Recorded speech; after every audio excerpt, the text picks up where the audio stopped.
The first time I swam across the deep end of a pool, I kept my eyes closed the entire way.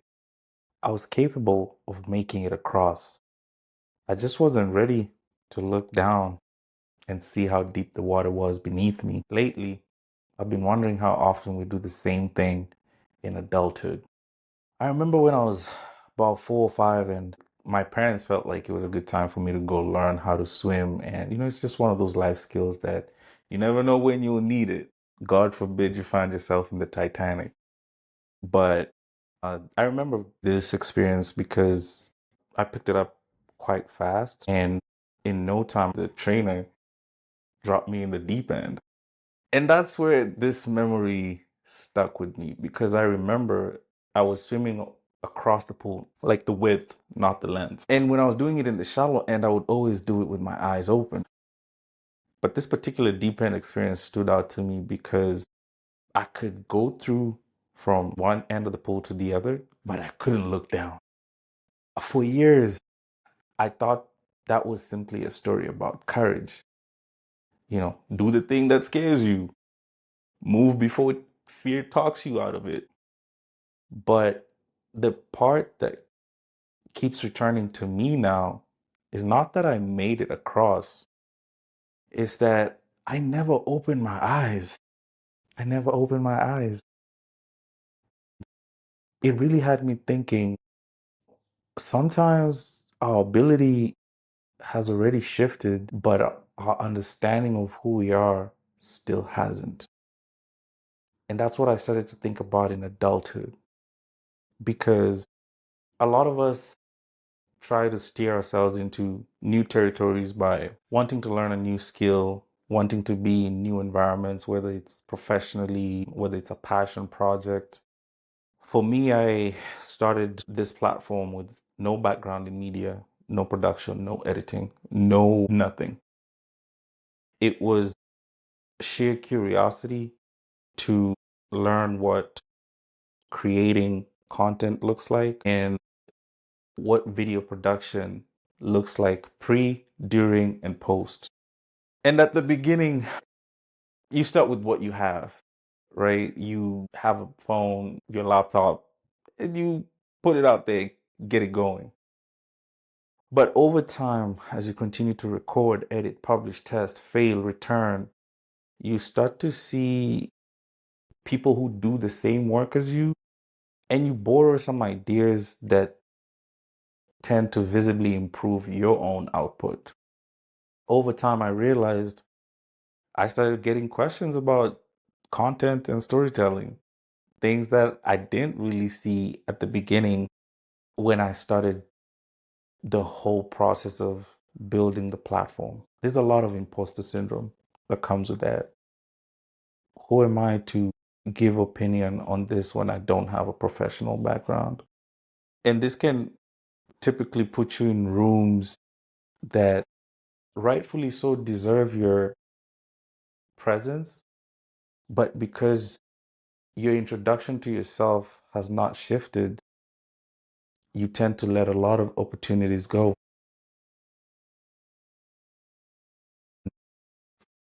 For example, I was still introducing myself internally as the Greg who had just begun, even though repetition had already shaped me to be somebody who's more than capable to speak about creating and producing content. And that got me to think how sometimes we can assume that becoming more capable will automatically make us feel more capable. But in that time that you're trying, doing, learning, you're accumulating experience quietly.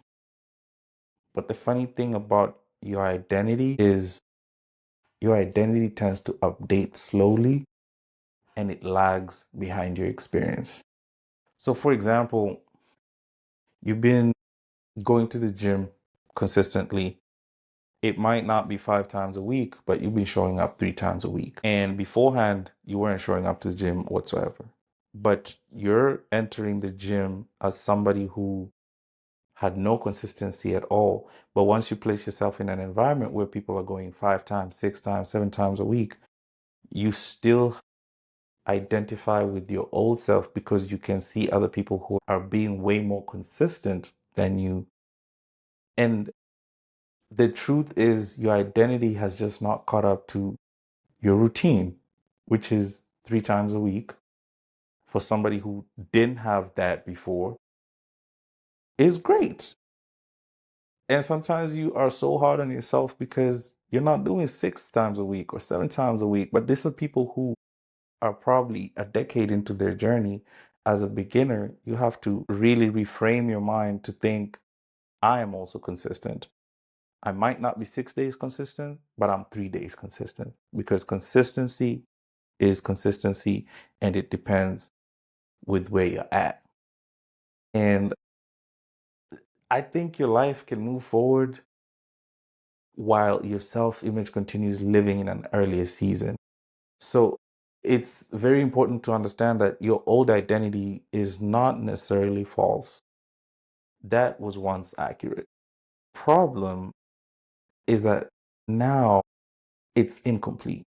And that nuance keeps us from being confident in what we have to offer. So there's a cost to this and how it impacts our daily lives and the way we show up for ourselves and for others around us.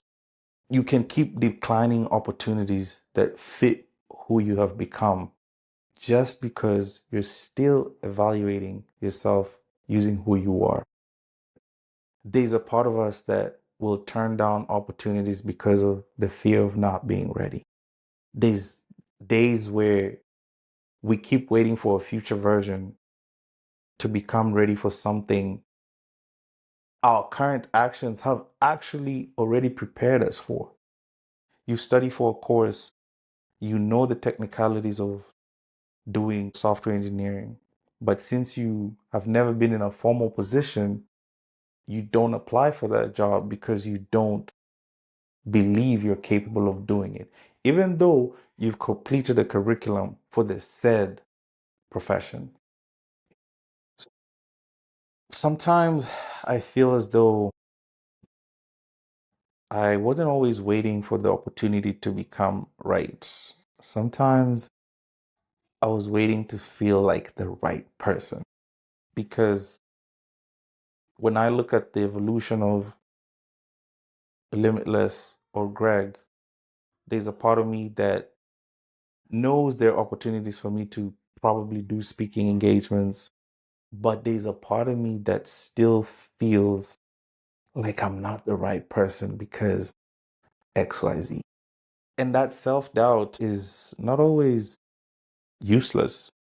I think self doubt can help you prepare carefully. I think self doubt can keep you teachable. I believe self doubt can also stop you from becoming careless. But there's a difference between saying, I still have more to learn, and saying, nothing I've learned counts yet. One leaves room for growth, the other makes every sign of growth feel unattainable. And I think it's so important for us to understand that remaining teachable should not require pretending you are still at the beginning. You can have your experience under the body of work that you've produced or grown over time and still be open to learning from the experts that are in the said field.